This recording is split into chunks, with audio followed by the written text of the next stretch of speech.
गांव के एक कोने में एक छोटा सा घर था जहां साक्षी अपने पति नंदन और दो बच्चे नैतिक और सिया के साथ रहती थी। साक्षी एक साधारण गृहिणी थी, लेकिन समय के साथ उसका मोबाइल फोन उसकी जिंदगी का अहम हिस्सा बन गया। दिन रात वह फोन पर व्यस्त रहती, चाहे सोशल मीडिया हो पर चाहे चैट करना हो या वीडियो देखना। बच्चों की जरूरतों और उनकी भावनाओं पर ध्यान देना जैसे उसकी प्राथमिकता ही नहीं रही। साक्षी के बच्चे नैतिक, जो 10 साल का था, और सिया, जो 7 साल की थी, हमेशा अपनी माँ के आसपास घूमते रहते थे।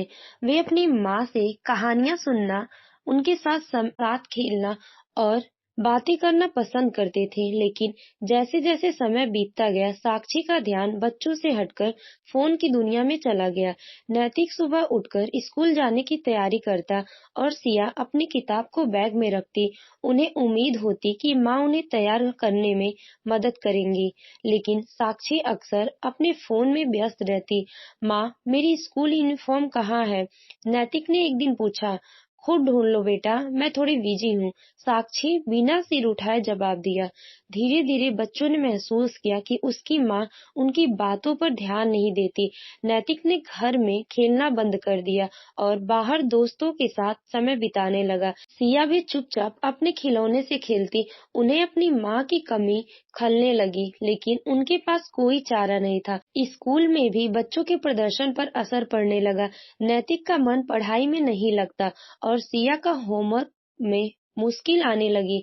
जब टीचर ने उनकी माँ से बात करने के लिए कहा, तो साक्षी ने फोन पर बात करते हुए ही जवाब दिया, हाँ, मैं ध्यान दूंगी, लेकिन बात पर अमल नहीं किया। एक दिन सिया अपनी माँ का ध्यान खींचने के लिए किचन में दूध गर्म करने की कोशिश की। उसे लगा, अगर मैं कुछ अच्छा करूंगी तो माँ खुश होंगी, लेकिन दूध उबलकर गैस पर गिर गया और सिया का हाथ जल गया।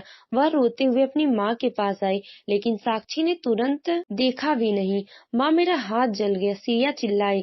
साक्षी बोली, अरे तुम कितनी लापरवाह कैसे हो, जाओ ठंडा पानी डाल लो। नैतिक ने ये सब देखा और पहली बार उसने अपनी माँ से कहा, माँ, हमें आपकी जरूरत है, लेकिन आप हमेशा अपने फोन में व्यस्त रहती हैं।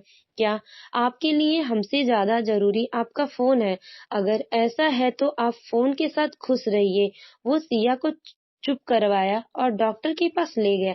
नैतिक की बात सुनकर साक्षी को एहसास हुआ, उसने अपने बच्चों की उपेक्षा की है।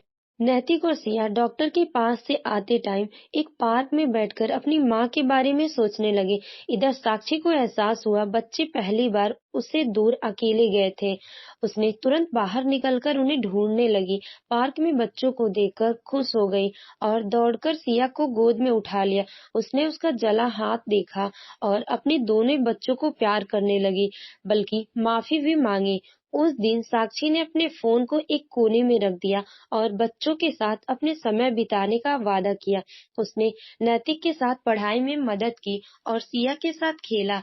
बच्चों के चेहरे पे मुस्कान लौट आई। साक्षी ने समझा कि माँ की भूमिका सिर्फ बच्चों को खाना खिलाने या घर काम करने तक सीमित नहीं है, बल्कि उन्हें समय और प्यार देना भी उतना ही जरूरी है। उसने अपने फोन का उपयोग सीमित किया और अपनी प्राथमिकताओं को यही सही तरीके से संभालना सीखा।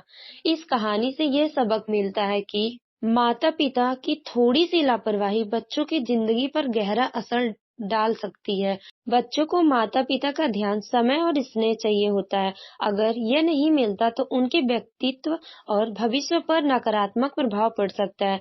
साक्षी की कहानी हमें ये सिखाती है कि तकनीकी का उपयोग जरूर करें, लेकिन अपने परिवार और बच्चों की खुशियों को नजरअंदाज ना करें।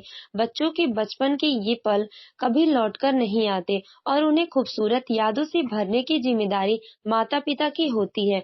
फोन का सीमित उपयोग, दिन में कुछ घंटे फोन से पूरी तरह दूर रहे। बच्चों के साथ बिताने के लिए नो फोन टाइम तय करें। परिवार के साथ समय बिताएं, बच्चों के साथ खेलें, उनकी पढ़ाई में मदद करें और उनकी बातें सुनें। इससे बच्चों को आपके साथ जुड़ाव महसूस होगा। बच्चों के साथ पेंटिंग करें, कहानी सुनाएं या मिलकर खाना बनाएं।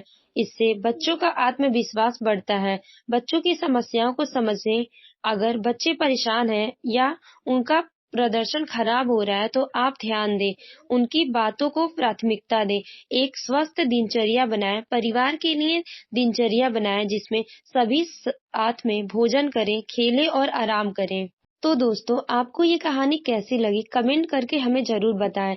कहानी अच्छी लगी हो तो वीडियो को लाइक करें, शेयर करें और हमारे चैनल स्टोरी विथ आरजी को सब्सक्राइब जरूर करें।